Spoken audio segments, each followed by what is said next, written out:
평안하십니까? 2021년 2월 23일 아침 묵상 시작하겠습니다. 오늘 함께 읽으신 성경은 창세기 41장에서 42장의 말씀입니다. 제가 기도하며 아침 묵상 시작합니다. 사랑과 은혜가 풍성하신 하나님 아버지, 하나님의 은혜로 시작하는 이 하루를 또 하나님과 동행하며 살기 원합니다. 하나님 말씀 붙잡고 살며 또 그 말씀이 우리에게 지혜와 생명 되기를 원합니다. 하나님께 영광이 되고 기쁨이 되는 하루, 우리에게는 감사가 넘치는 하루 되게 하여 주옵소서. 예수 그리스도의 이름으로 기도하옵나이다. 아멘.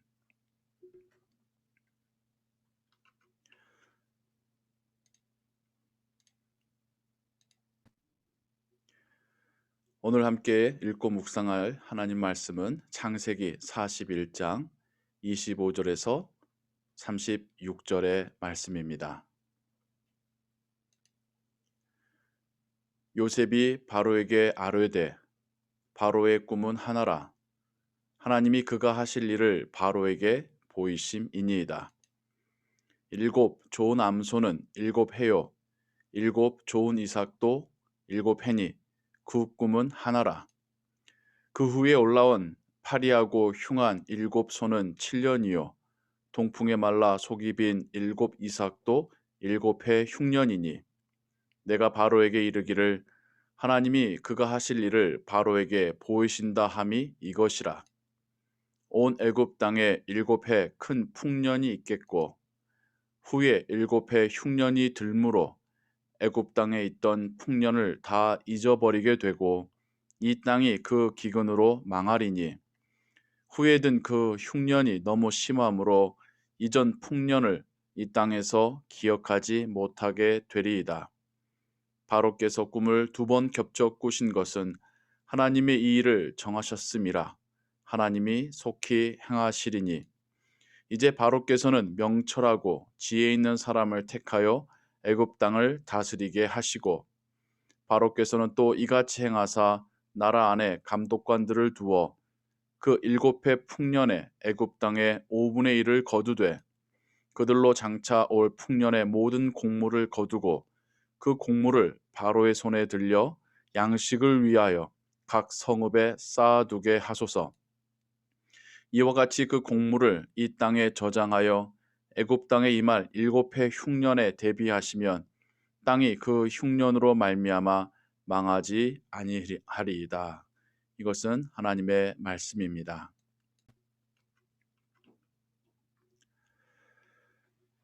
우리는 야곱의 가족 중 요셉의 이야기를 함께 읽어가고 있습니다. 41장에서 요셉은 바로의 꿈을 해석하여 총리가 되고 또 애굽과 가나안에 든 기근을 지혜롭게 대비하는 이야기들을 읽게 될 것입니다. 그리고 이어지는 42장에서는 가나안 땅에 살고 있었던 요셉의 가족들이 그 기근을 필요한 양식을 구하기 위하여 그 형제들이 애굽에 찾아오는 이야기, 그 중에 시므온이 인질이 되어서 식량을 가지고 돌아가는 이야기, 이런 이야기들을 이제 읽어가게 될 것입니다.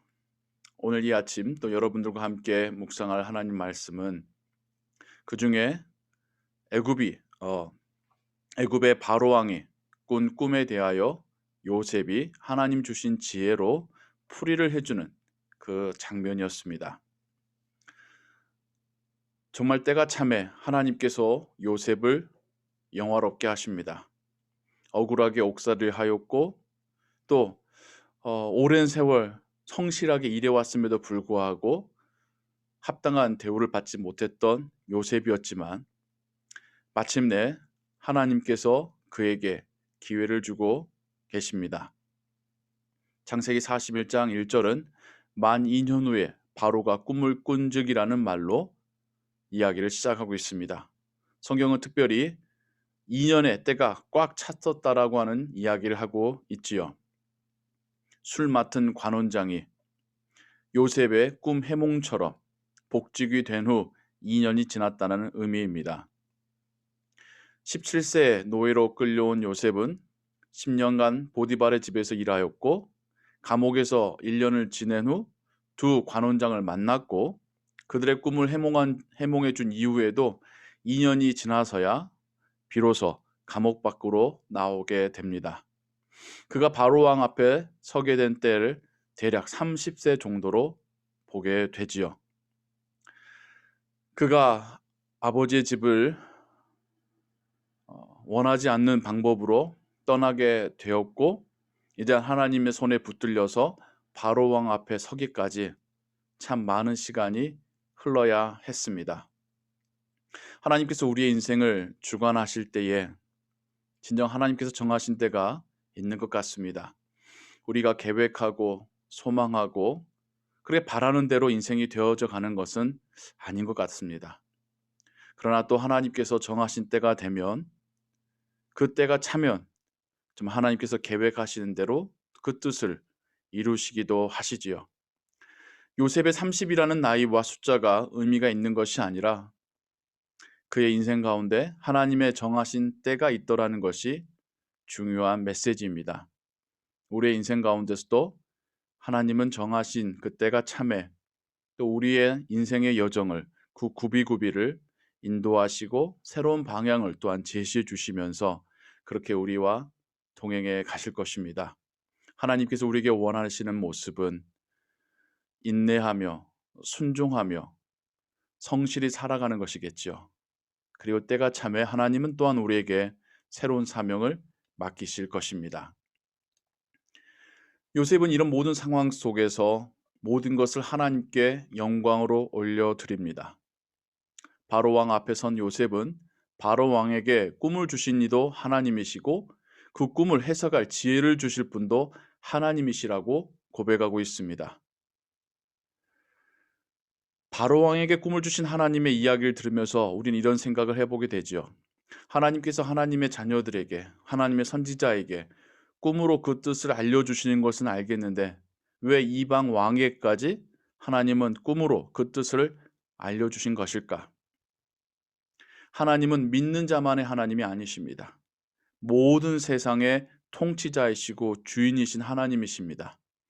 믿지 않는 자들이 하나님을 믿지 않는다고 해서 하나님의 통치가 그들에게 임하지 않는 것이 아닙니다.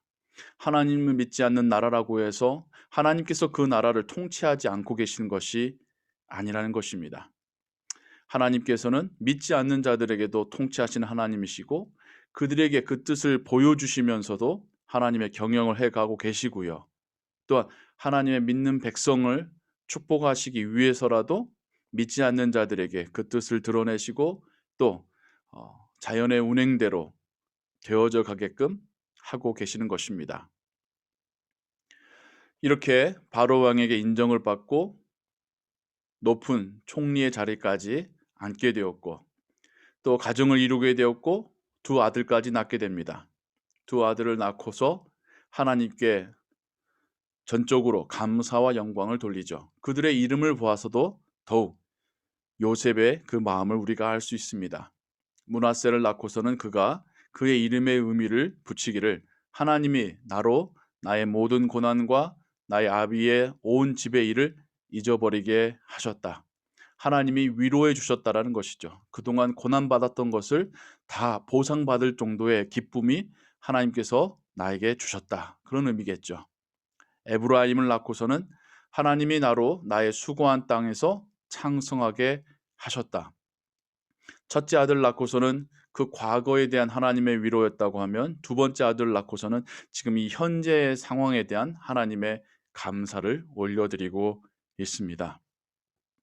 고난 가운데 있을 때에든지 또 엄청난 기회가 찾아왔을 때에든지 하나님께로부터 받은 바 그 복을 온전히 하나님께 감사함으로 올려드리는 그 모습, 하나님께서 신실한 그리스도인들에게 또한 원하는 모습이겠죠. 요셉은 하나님께서 주시는 지혜로 대답을 하였고 또 그 지혜대로 바로의 총리가 되어서 7년의 풍년 동안에 잘 준비하고 모아뒀다가 7년의 흉년을 대비하게 됩니다. 그렇게 해서 일어난 결과는 애굽뿐만 아니라 인근 지역의 나라들까지도 함께 그 기근을 버텨낼 수 있게 된 것입니다. 저는 참 이것도 하나님의 은혜라고 생각합니다. 하나님께서 하나님의 종들을 사용하셔서 이 세상의 사람들을 먹이시고 살려내시는 이 스토리가 요셉의 이야기를 통해서도 우리에게 보여지고 있습니다. 여러분들께서 세상에 나아가셔서 일하실 때에 하나님은 여러분만을 축복하시기 위해서 그 일터로 여러분을 보내신 게 아니라 여러분을 통해서 이 세상이 하나님의 복을 받게 하시려고 여러분을 그 일터로 보내신 것입니다. 그 일터에서 일하실 때에 하나님께서 주신 그 지혜를 가지고 일하는 것이고요. 그 일터를 통해서 하나님 주신 열매를 거두실 때에 온전한 감사와 영광을 하나님께 돌리시기 바랍니다. 그러할 때에 우리의 가정과 우리의 일터가 하나님 주신 은혜로 가득 차게 되는 것이고, 또 우리의 모든 삶이 하나님께 영광을 돌리는 예배자로서의 삶이 될 줄로 믿습니다. 오늘 하루도 하나님께서 주신 시간들입니다. 하나님께서 주신 일터로 나아가서 하나님께서 만나게 하신 그 사람들과 만나고 교제하며 하나님께 영광 돌리는 삶, 하나님을 기쁘시게 하는 삶, 하나님께서 여러분들을 통하여서 세상을 축복하시는 그런 하루의 삶을 살아가시기를 주님의 이름으로 축원합니다. 기도하겠습니다. 하나님 아버지, 요셉을 통하여 요셉의 가정뿐만 아니라 요셉의 나라와 주변 나라와 민족들까지도 기근으로부터 구원하시는 하나님의 모습을 봅니다. 이렇듯 하나님을 믿는 자들 통하여 믿지 않는 자들마저도 그 은혜 베푸시는 하나님이심을 우리가 보며, 그렇게 우리가서 세상에 나아가서 하나님의 이름으로 일할 때에 우리가 세상의 복의 통로가 될 줄을 믿습니다. 오늘도 우리가 우리에게 맡겨진 일을 성실하게 감당케 하시고, 또 그 열매들을 하나님께 감사함으로 올려드릴 수 있는 신앙의 삶, 예배자의 삶 되게 하여 주옵소서.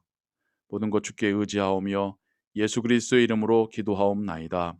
아멘. 주기도문 고백합니다.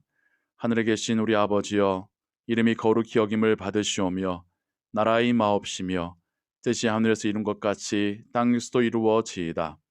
오늘날 우리에게 일용할 양식을 주옵시고, 우리가 우리에게 죄 지은 자를 사하여 준 것 같이 우리 죄를 사하여 주옵시고, 우리를 시험에 들게 하지 마옵시고 다만 악에서 구하옵소서. 대개 나라와 권세와 영광이 아버지께 영원히 있사옵나이다. 아멘.